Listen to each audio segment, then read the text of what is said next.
Hi fam! This is your Mimi Shane and welcome to my channel!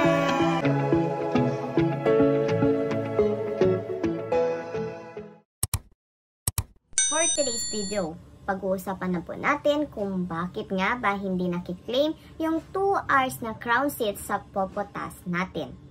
Ito po yung explanation, ito yung dahilan kung bakit. But before that, please watch my previous videos po and hit the notification bell para naman po ma-notify po kayo kung meron po akong mga bagong videos na i-upload.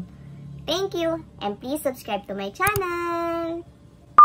Ang tanong nga po ng karamihan, bakit nga ba hindi natin nakiklaim yung another 800 points doon sa pagka-crown seat natin kay Popo Live Up? Diba sayang din po yun, malaking bagay na rin po yun. Kung makuha pa natin yung dalawa, meron po tayong 1,600 points. Malaking tulong na po yun para maipon natin ang 100,000 points para makapag-withdraw ng $10 dito kay Popo. Ito nga po yung explanation dyan kung bakit di natin nakiklaim. Para po kasi maklaim nyo po itong another 800 points dito sa pagka-crown seat for 2 hours, meron po kasing rules dito. Yes po, may rules po ito. I-explain ko po ito sa inyo. Kung mapapansin nyo po, kung makikita nyo po dito sa screen, ay meron po tayong new task system. Dito po kasi sa table na ito, from letter L to S po, ay bawat letter may category po.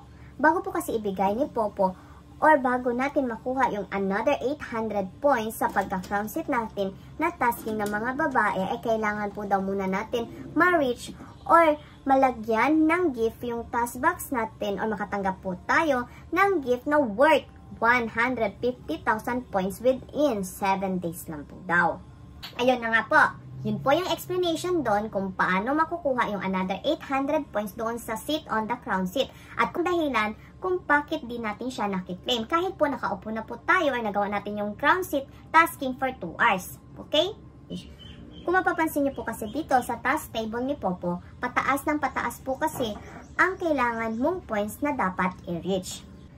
So, ang main point lang po talaga dito ay kailangan nyo lang po ma-reach yung points bago nyo po ma-claim yung another 800 points dito sa tasking na seat on the crown seat. So, thank you for watching. Sana po may natutunan po kayo sa video kong ito and see you on my next vlog. Thank you so much. Bye-bye!